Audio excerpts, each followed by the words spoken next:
qui con Gianni Moretto, presidente di Gebis. Gianni, in questi giorni abbiamo visto che c'è qualche novità nazionale per quanto riguarda la questione del rinnovo delle concessioni balneari, un tema che insomma ci sta molto a cuore, insomma sappiamo che vuol dire è la differenza sull'economia, sui posti di lavoro, tutta una situazione. Ci dici un po' lo stato dell'arte?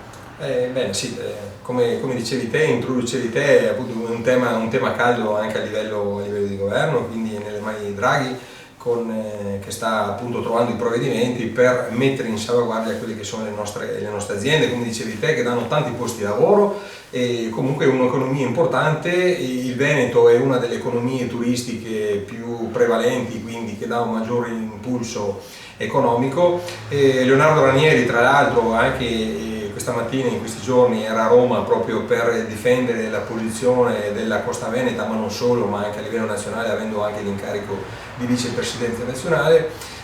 Tutto sta portando a un periodo, diciamo, interlocutorio che dia la possibilità soprattutto ai comuni di avere contezza della situazione delle concessioni, per poi provvedere a, ormai inevitabili e coscientemente anche disposti ad affrontare le famose gare per le concessioni demaniali.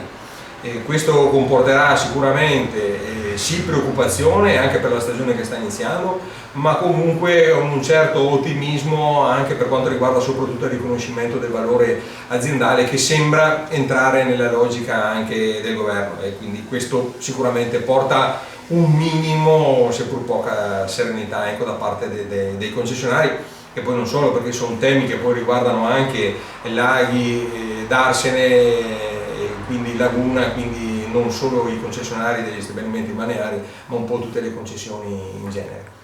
Sì, vorrei rimarcare, non ho bisogno che lo dico a te, ma lo dico a chi ci ascolta, a chi segue, che non è solo, diciamo, un problema di una categoria, perché esatto, se una categoria come questa del turismo, che praticamente l'indotto sono miliardi di euro, è tutto un fattore, proprio in questo momento che stiamo uscendo dalla pandemia, che c'è questo problema della guerra, tutto quanto, significa, se un imprenditore non ha certezze non può investire, quindi non può fare la tenda nuova, dice cosa vado a fare le tende nuove che non so cosa posso fare, non va a fare tutta una serie di cose, e questo si traduce con una perdita per tutti, non solo per le categorie economiche, ma per tutti, per tutta la comunità. Esatto, e soprattutto anche nei servizi, perché allora c'è sempre maggior voglia da parte degli stabilimenti balneari, ma lo vedo anche sui campeggi, sugli alberghi, e comunque di aumentare, e quindi un upgrade anche su quello che sono i servizi e l'ospitalità. E questo logicamente, come dicevi te, porta comunque a un rallentamento soprattutto nel comparto balneare. Comunque cerchiamo di mantenere alto sempre il livello di accoglienza e di accessibilità delle nostre spiagge.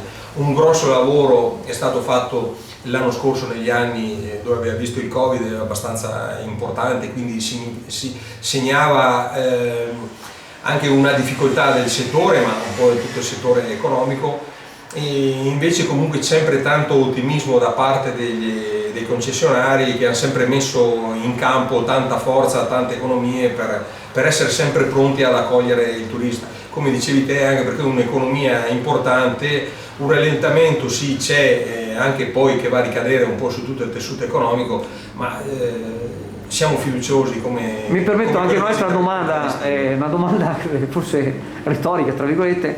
Qualcuno sulla Chiesa Azzurra ci viene un po' a commentare, parlando, ma ci sono stati degli aumenti per quanto riguarda le spiagge, gli ombrelloni, allora io da qui ho chiesto, ma questi aumenti delle cabine eccetera, mi hanno parlato di aumenti che sono, da quello che ho capito io, inferiori al 5%, e io vorrei ricordare che in questo momento il tasso di inflazione è più alto e i costi che avete avuto rimarcati, come tutte le attività economiche, sono ben maggiori.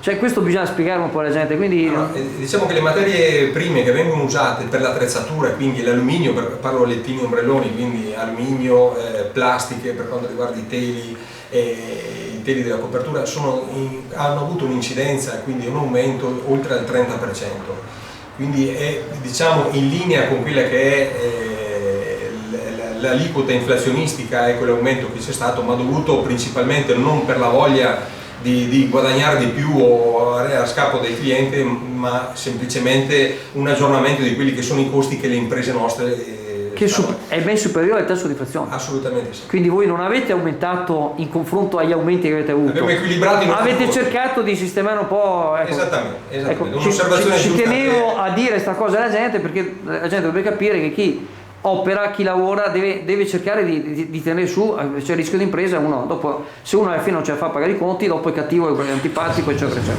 E ti ringrazio per l'osservazione puntuale e precisa che hai fatto. Grazie a te. Grazie a te.